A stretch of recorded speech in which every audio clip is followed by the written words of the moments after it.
Okay, so we will start slowly. I'm very happy to welcome you as this live session. Um, for me, I introduce myself also. So I'm Maeva. I'm the marketing and communication director of Teletravel also. And today we welcome Vasco from Onda Coliving from Portugal. So maybe Vasco, you want to say some words to start? Yeah. So I am Vasco. Nice to meet you. Yeah, or Vasco if you're from America, either way. Um, I live in Peniche, which is about an hour north of Lisbon. I've been here for, I think, 3.5 years now, 4 years in Portugal. And uh, I think we'll go a little bit more into this later, but basically, I was a digital nomad for a number of years and stayed in many co-living spaces. And then I took kind of the knowledge that I had from staying in a lot of co-lives over the past decade, and eventually decided to open my own. And yeah, life is amazing here. I recommend everyone to come check it out. Okay, thanks for this introduction. So, I think it's a good way to start because I would like to ask you more about you first to begin, Mhm. about your experience, your professional background, and how you became a digital nomad. Because first of all, you are a digital nomad also. So, maybe you can speak about your experience as digital nomad and your professional background, and then after we can speak about more the co-living in Peniche. Sure. So I was born and raised in the San Francisco Bay Area. And I would say my background was actually more in biology, specifically genomics, um, with a specialization in doing like stem cell research and stuff. I was more like a lab tech, but very different from what I ended up evolving into in my career. Uh, Yes. but it was a lot of times of just spending day to day in the lab, so it was the not the type of work you can necessarily do from home. I think co-living spaces, though, kind of came out of the necessity of, at least in San Francisco, where a lot of them first started before it kind of later spread to Europe. They kind of came out of the necessity of needing places where a lot of people could live together because there wasn't really that much real estate available at the time. Like it was nearly impossible to find a single bedroom house, or even a place for multiple people to live, and it was way too expensive. And then the other issue was that you had a lot of people coming for tech jobs from Europe or from Latin America, or generally all over, and they didn't really know anyone because they were arriving, to San Francisco brand new.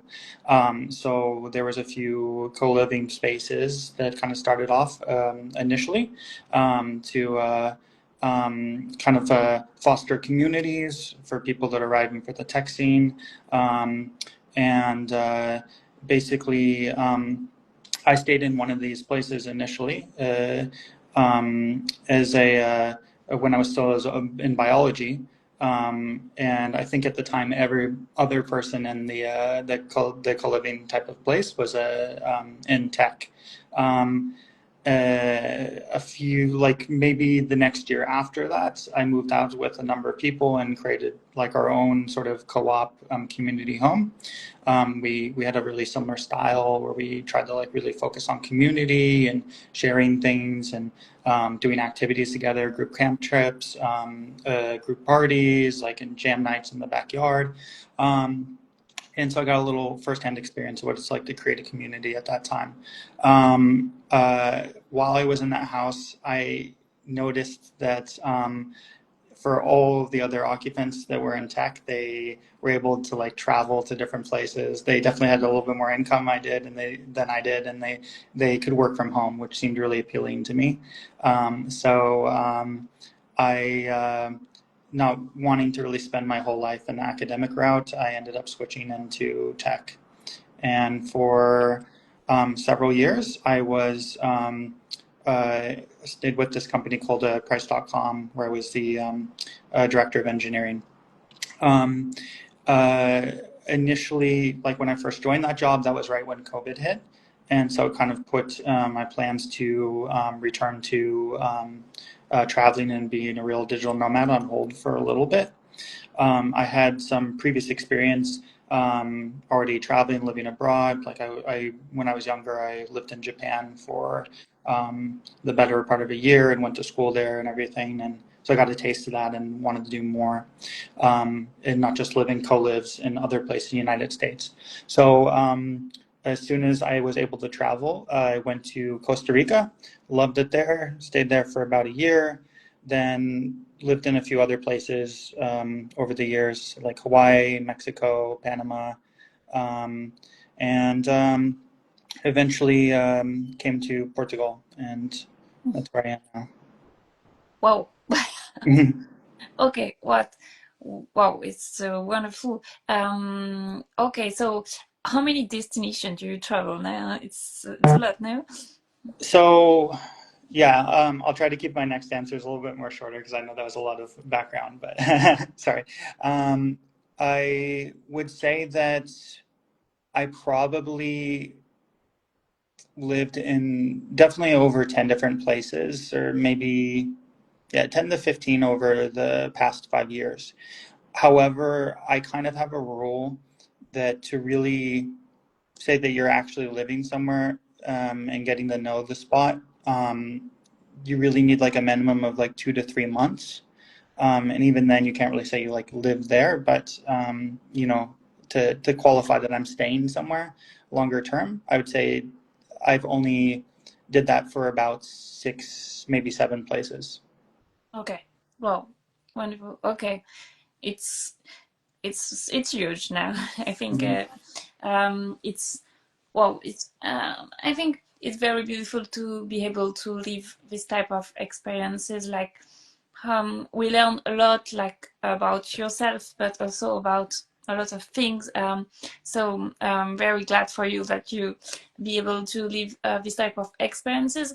Um, I think I have a question about that. Like I'm sure you how to say that, like you have some challenges like when you are digital nomad. Maybe you can explain about that, like some challenges you face of. Yeah. I think probably every person that's been a digital nomad for over the past decade has dealt with problems with internet connection. Um, so that's a really common experience. Depending on where you travel in the world, you run into issues with just power outages too, because not every country has, perfect energy grid. You deal with these issues as they come along. I myself am more prone to like I have to be a little careful with my diet when I travel.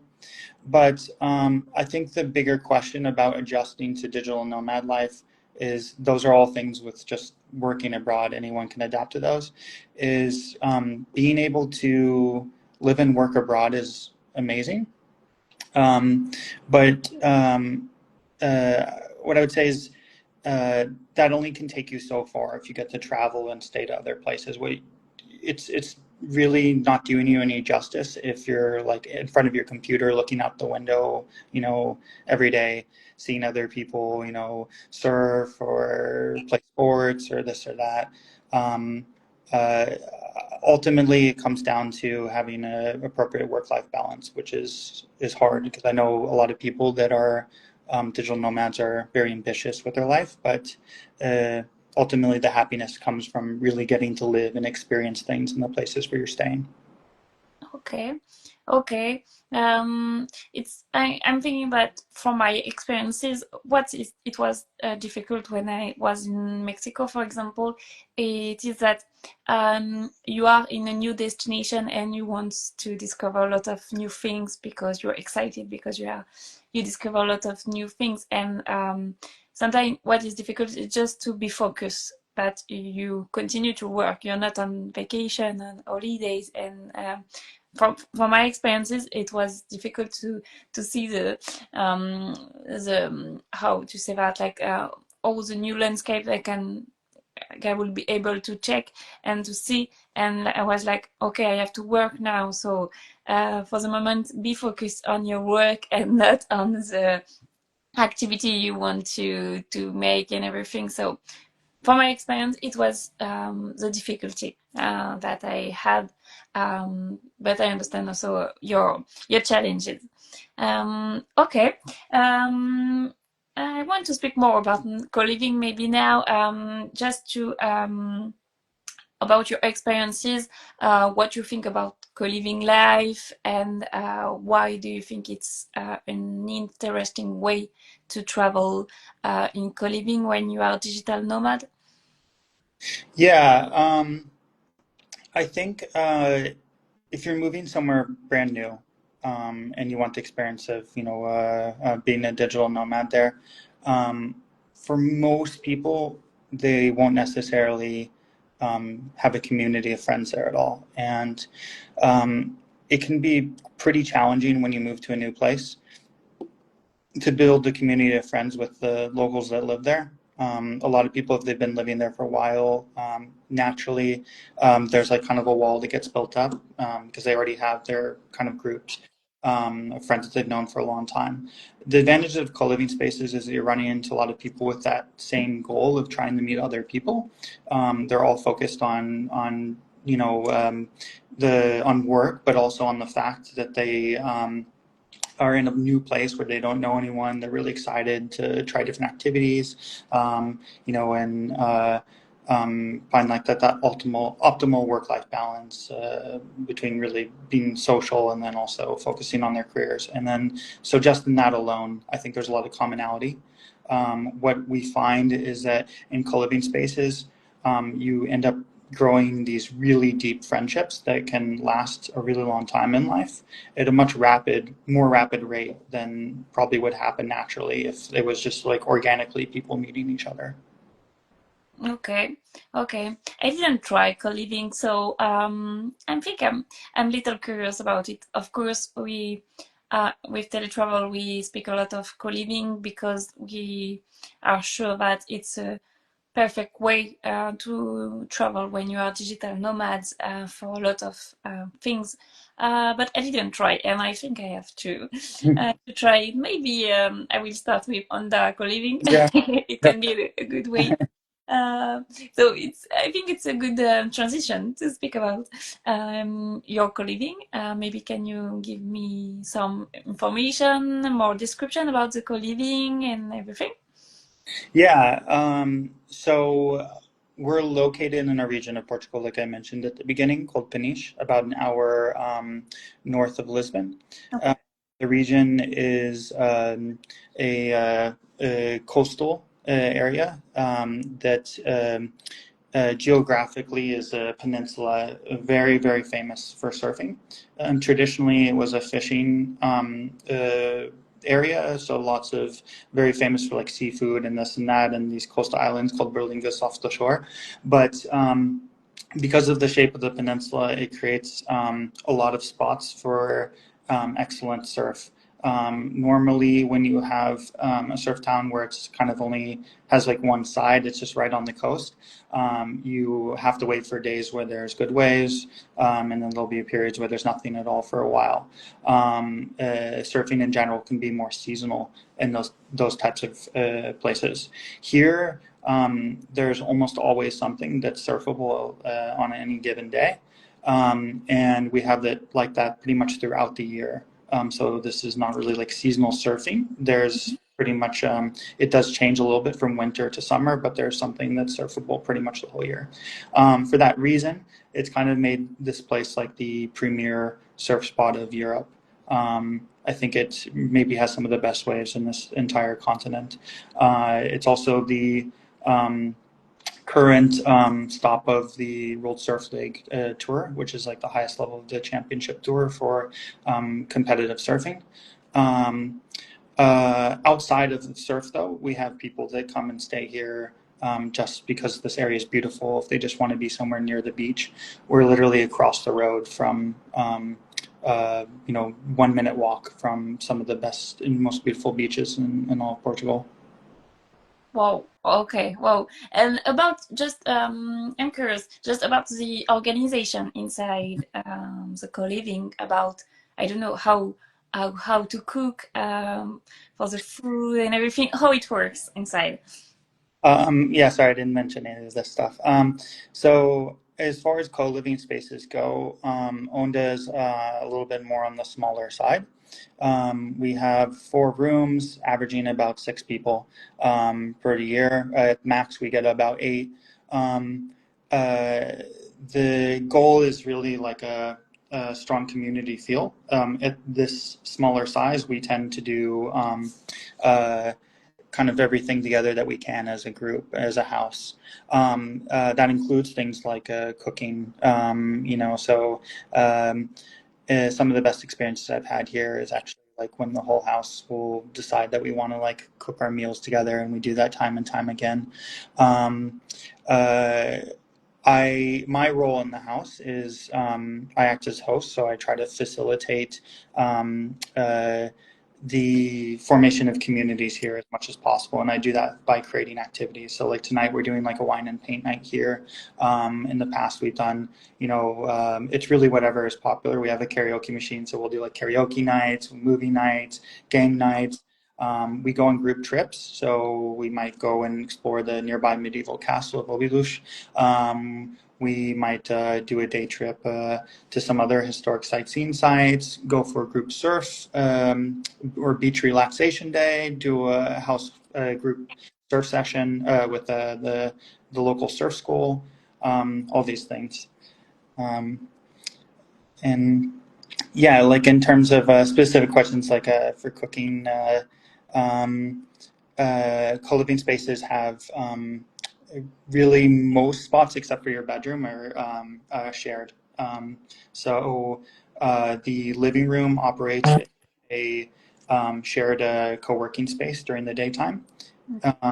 The kitchen right next to it, we have 2 fridges, full stove and oven, and people just go in there. And we've had in the past people buy their groceries together so they can even cook meals together. It's really just very uh, community oriented. Okay. Okay. And what is the minimum of duration of stay? Like we can stay, I don't know, just one night, or it's a minimum of 1 week, and how many at the maximum, like we can stay, I don't know, 1 month, 2 months, 3 months, how it works.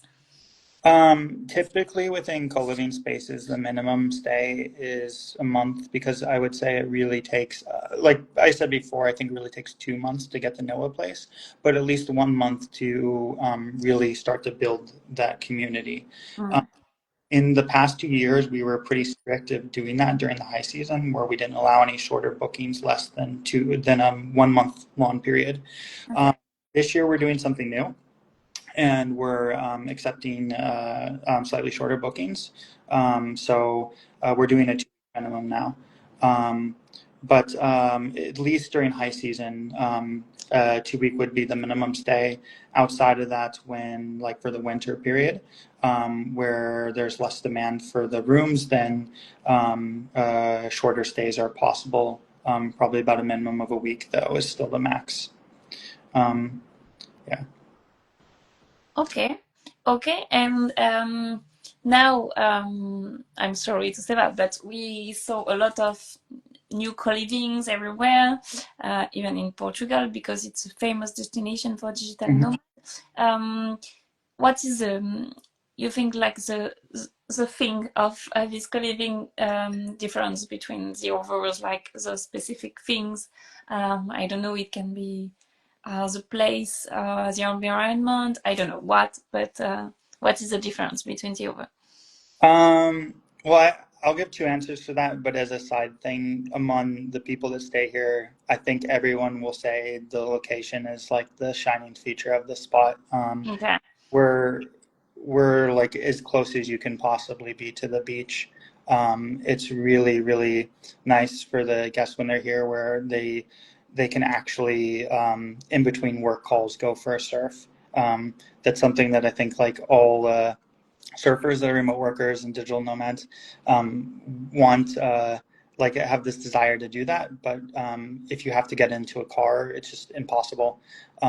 Here, it's just 1 minute walk and you're in the water. For me, though, as a host, I would say the things that make this place stand out are the I feel that with the larger co-living spaces that average about like 20 rooms or more, things can become a little cliquey naturally. It's just not possible to have 20 people in the house and then you hang out with every single person and become, really good friends with them. And then if you have that many people or 20 or more, there's just a higher turnover rate. There's nothing wrong with places like that, but it's just that what we're really focused on is that like every person in here ends up being gets to know each other really well, and we tend to do everything as a house. So I think like that sweet spot is between like 6 to 8 people. More than that, and naturally it becomes a little bit more people kind of section off into groups. That's the first thing. I think the second thing is the fact that I try to keep this place a little bit more into the traditional model of co-living spaces. There is a pretty big distinction between guest houses and co-living spaces, but now co-living have started to turn more in just guest houses, which are nicer hostels. The more traditional model of co-living is very much focused on the community oriented aspect, and they're used to, at least in most co-lives, there would be a host to kind of facilitate that process, and try to create as many activities as possible. I really try to stay true to that model, and that's the part of being here that's most enjoyable to me. It's why, I started started Onda, and that's what makes me happy. Okay. Oh, wait. Yes, when you speak, we understand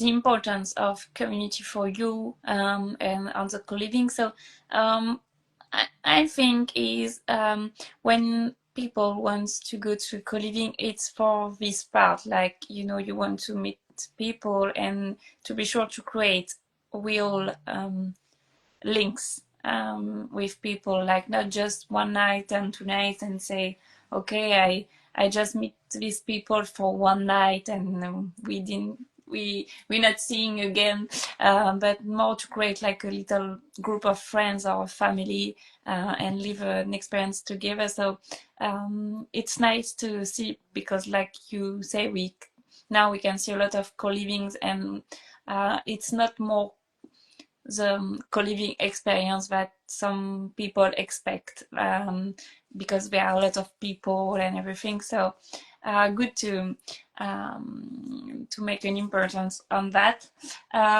Okay, great.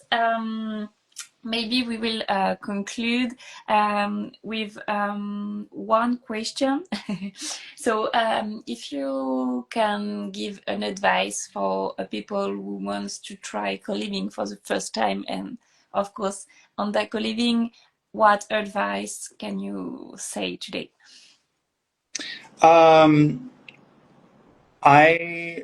We have a lot of people that have come to Onda as their place for the first co-living space. I would say that the advice that I would probably give is just say yes to trying new things and being open to experiences, because if somebody's coming here, like, or any co-live for the first time, it can be really easy to kind of just shut yourself in your room and watch Netflix or something, just because you're on vacation. It's a nice place, but everyone needs to recharge their social battery. I get that, but I think the people that really like push themselves to join activities, to do as much within the community as possible are the people that benefit from the experience the most. And ultimately, those are the people that actually end up having like long-lasting friendships that come out of it.